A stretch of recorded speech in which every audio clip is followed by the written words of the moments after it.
এই বৃষ্টি কখন যে থামবে বলো তো শিবু কাকা? একেবারে অসহ্য লাগছে। আধ ঘন্টা যাবৎ বসে আছি। থামবে না, থামবে না তারানাথ। এ হলো কালবৈশাখী ঝড়, এত সহজে থামার নয়। তোমরা যাই বলো, আমার কিন্তু ভালোই লাগছে। মুসুলধারে বৃষ্টির সাথে রতন কাকার হাতের গরম চা, আহা কি যে মজা। হ্যাঁ, সাথে ভূত এফএম শুনতে পারলে আরোই ভালো লাগতো। কি বলো তোমরা?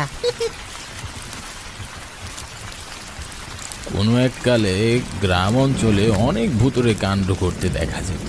তোমাদের মতো আমাদের তখন ভূত এফএম শুনতে হতো না, বাস্তবে ভূত দেখে আমরা দৌড়ে পালাতাম।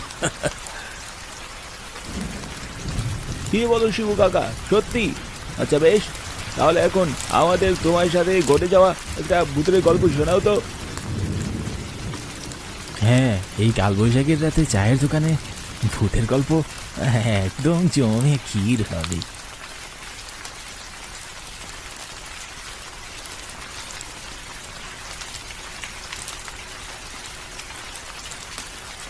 তখন আমার বয়স 22 কি 23 হবে। সবে নতুন বিয়ে করেছি। গঞ্জে আমার একটা বড় দোকান ছিল। প্রতিদিন ভোরে ঘুম থেকে উঠে আমি গঞ্জের দোকানে যেতাম আর রাত করে বাড়ি ফিরতাম। একদিন সন্ধ্যার পর আমি দোকান বন্ধ করে পাশের একটা মিষ্টির দোকানে যাই।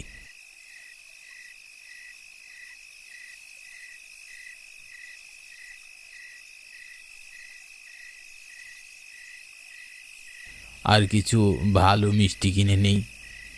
মিষ্টির দোকানদার মুচকি হেসে আমাকে বললেন, কি শ্বশুর বাড়ি যাচ্ছ নাকি? হ্যাঁ গো কাকা, অনেকদিন হলো গৌরী বাবার বাড়ি গিয়েছে, তাই ওকে আনতে যাচ্ছি। বেশ, তবে বেশি দেরি করো না, তাড়াতাড়ি যাও, ট্রেন আসার সময় হয়ে গিয়েছে। গঞ্জের পাশেই রেল স্টেশন ছিল, তাই আমি পায়ে হেঁটে স্টেশনে যাচ্ছিলাম। আমি স্টেশনে গিয়ে পৌঁছাতেই পো পো শব্দ করে ট্রেন চলে আসলো।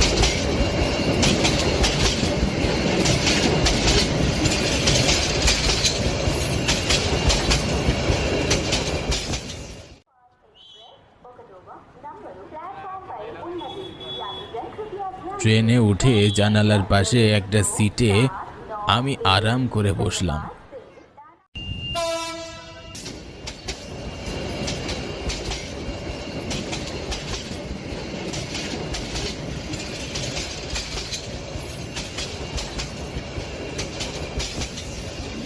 আমাদের গ্রাম থেকে আমার শ্বশুর বাড়ি একটু দূরে, নবাবপুর গ্রামে আমার শ্বশুর বাড়ি। ট্রেনে যাতায়াত করলে সময় কম লাগে, তাই আমি আমার শ্বশুর বাড়ি ট্রেনে যাওয়া আসা করতাম। ট্রেনের ভিতর খুব একটা মানুষ ছিল না, পুরো বগি এক প্রকার খালি ছিল। কেন যেন আমার একটু ভয় করছিল। কিছু সময় পর ট্রেন নবাবপুর স্টেশনে এসে থামল।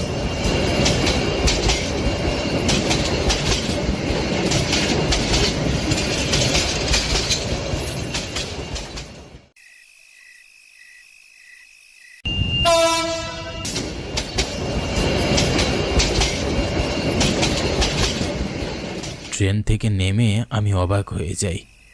পুরো স্টেশন একদম ফাঁকা ছিল। ঘড়ির দিকে তাকিয়ে দেখলাম তখন রাত 9টা বাজে।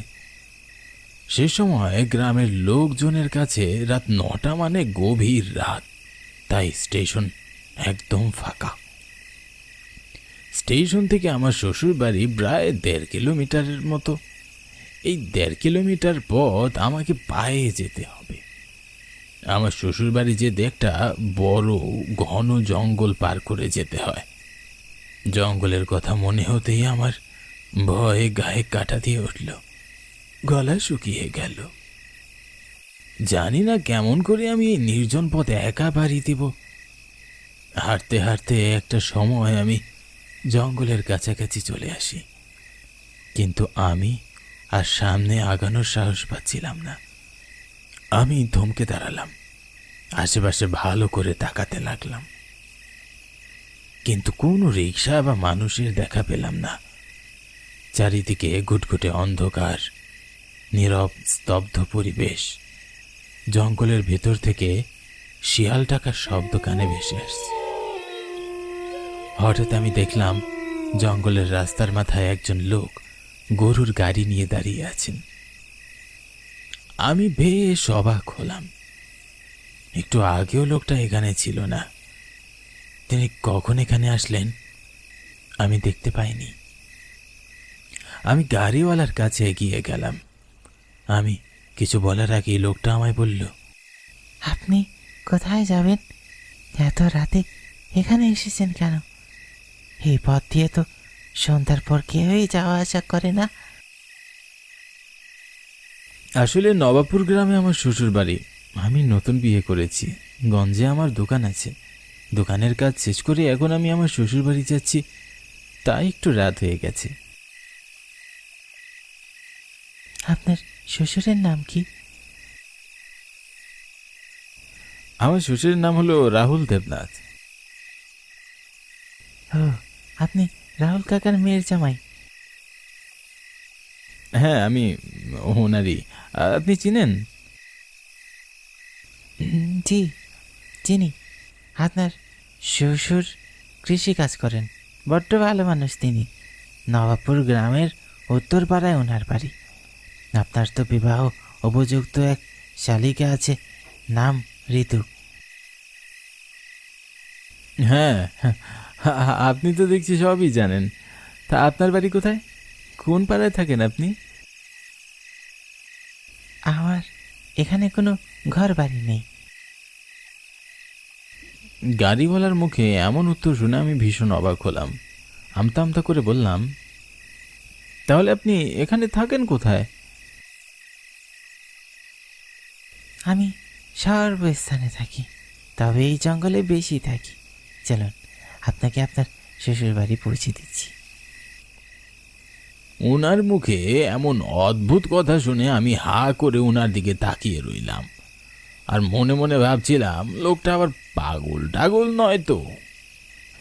আমার নীরবতা দেখে গাড়িওয়ালা আমাকে বললেন, কি হলো, আপনি গাড়িতে উঠে পড়ছেন না কেন? আপনি যাবেন না? হ্যাঁ, যাব তো। আমি তাড়াহুড়ো করে গাড়িতে উঠে বসলাম। আমি গাড়িতে উঠে বসতেই উনি গাড়ি ছেড়ে দিলেন। যদিও বা গাড়িওয়ালা খুব রহস্যজনক কথা বলছেন, কিন্তু আমার কাছে ওনার গাড়িতে যাওয়া ছাড়া আর কোনো উপায়ও ছিল না। বাবু শোনেন, আপনাকে একটা কথা বলি। হ্যাঁ, বলুন না। আমি আপনাকে জঙ্গলটি পার করে দিচ্ছি, কিন্তু পরবর্তীতে আর কখনোই রাতের বেলা আপনি এই পথ দিয়ে আসবেন না। মাথা নেড়ে আমিও হ্যাঁ সম্বোধন করলাম। মুখ ফুটে কিছুই বললাম না। গাড়িওয়ালা এমনিতেই ভীষণ অদ্ভুত অদ্ভুত কথা বলছেন, তাই আর কথা বাড়ালাম না। জঙ্গলের আঁকা বাঁকা পথ দিয়ে গরুর গাড়ি ছুটে চলেছে। পুরো জঙ্গল ঘুটঘুটে অন্ধকারে ঢাকা পড়ে আছে। অন্ধকার জঙ্গলের গাছগুলোকে মিশরের পিরামিড বলে মনে হচ্ছিল। এমন ভুতুড়ে পরিবেশ দেখলে যে কারো মাথা খারাপ হয়ে যাওয়ার মতো অবস্থা হবে। হঠাৎ অদ্ভুত একটা শব্দ শুনে আমি চমকে উঠলাম।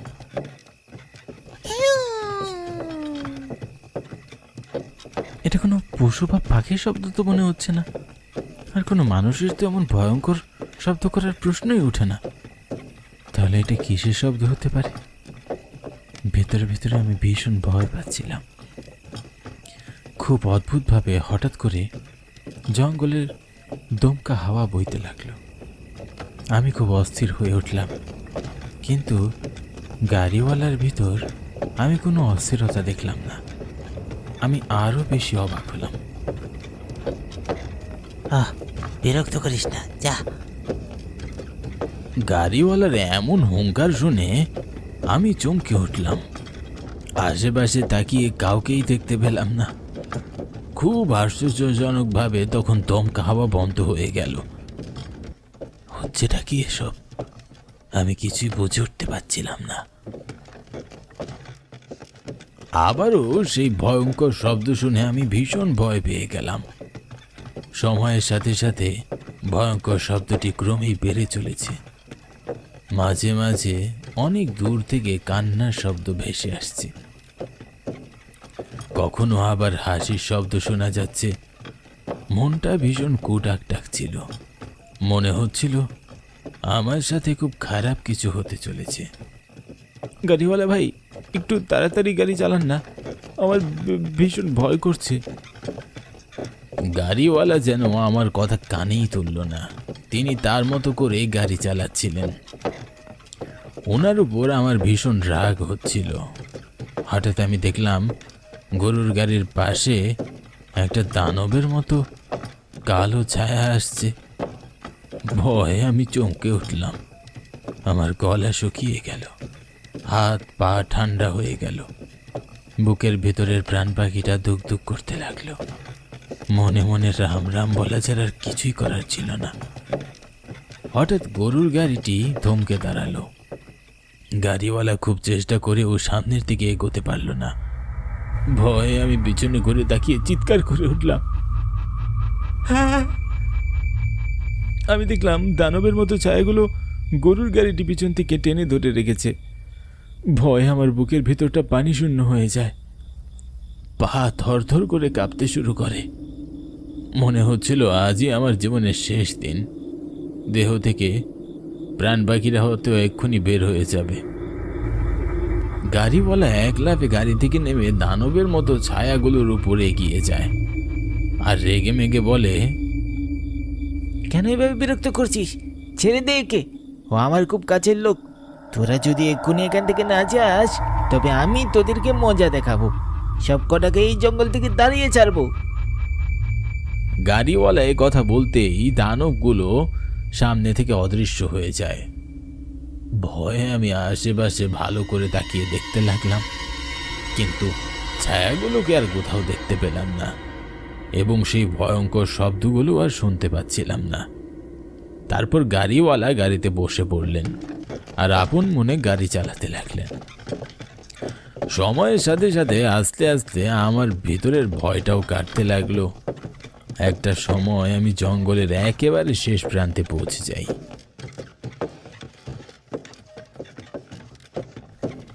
গাড়িওয়ালা গাড়ি থামিয়ে বললেন, আর কোনো ভয় নেই, আমি গাড়ি নিয়ে আর সামনে এগোতে পারবো না। এখান থেকে কিছুটা পথ পায়ে হেঁটে গেলেই আপনি আপনার শ্বশুর বাড়ি পৌঁছে যাবেন। আপনাকে অসংখ্য ধন্যবাদ এই মাঝরাতে আমাকে বাড়ি পৌঁছাতে সাহায্য করার জন্য। তা আপনার ভাড়া কত হয়েছে? আপনাকে ভাড়া দিতে হবে না, আমি ভাড়া নিই না। আমি আর কোনো কথা বাড়ালাম না। মিষ্টির হাড়ি নিয়ে গাড়ি থেকে নেমে শ্বশুর বাড়ির উদ্দেশ্যে হাঁটতে লাগলাম। হঠাৎ মনে হলো গাড়িওয়ালার নামই তো জানা হয়নি। ও গাড়িওয়ালা ভাই, আপনার নামটা তো জানা হলো না। আমার নাম রঘু।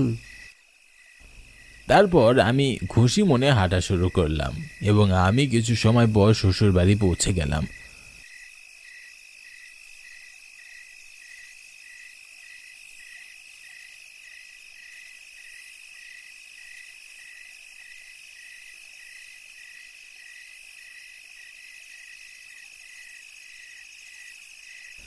আমাকে দেখে আমার স্ত্রী, শ্বশুর, শাশুড়ি ও শালিকা সবার চোখ কপালে উঠে যায়। মনে হচ্ছিল যেন ওনাদের মাথায় আকাশ ভেঙে পড়েছে। সবাই ভীষণ অবাক হয়ে হা করে আমার দিকে তাকিয়ে রইলেন। ওনাদের এভাবে অবাক হওয়ার কারণটা আমি বুঝতে পারলাম না। তুমি এত রাতে জঙ্গলের পথ দিয়ে কেমন করে এলে? এই পথ দিয়ে তো রাতের বেলা যেই যায় পরের দিন সকালবেলা জঙ্গলে তার লাশ পাওয়া যায়। অশুভ আত্মারা রাতের বেলা জঙ্গলে ঘুরে বেড়ায়। তুমি জঙ্গল পার হলে কেমন করে গো? রঘু নামের একজন গাড়িওয়ালা আমাকে তার গাড়িতে করে জঙ্গল পার করে দিয়েছেন, আর তিনি তো আমার কাছ থেকে ভাড়াও নেননি। রঘু গাড়িওয়ালার নাম শুনে ওনারা সবাই অবাক হয়ে যান, বড় বড় চোখে আমার দিকে তাকিয়ে রইলেন। আমি কিছু বলে ওঠার আগেই আমার শ্বশুর বললেন, আজ থেকে ঠিক 2 মাস আগে জঙ্গলের পথে রঘু গাড়িওয়ালার লাশ পাওয়া যায়। তোমাকে আসলে অশুভ প্রেতাত্মারা ক্ষতি করতে চেয়েছিল, কিন্তু রঘু করতে দেয়নি। তোমাকে রঘুর আত্মা বাঁচিয়েছি। শ্বশুরের মুখে এমন কথা শুনে আমার গায়ে কাটা দিয়ে উঠল। বড় বিপদ থেকে প্রাণে বেঁচে ফেরার জন্যে মনে মনে ঈশ্বরকে আর রঘু গাড়িওয়ালাকে ধন্যবাদ জানালাম। সেদিনের পর থেকে আর কখনোই আমি রাতের বেলা শ্বশুর বাড়ি যাইনি।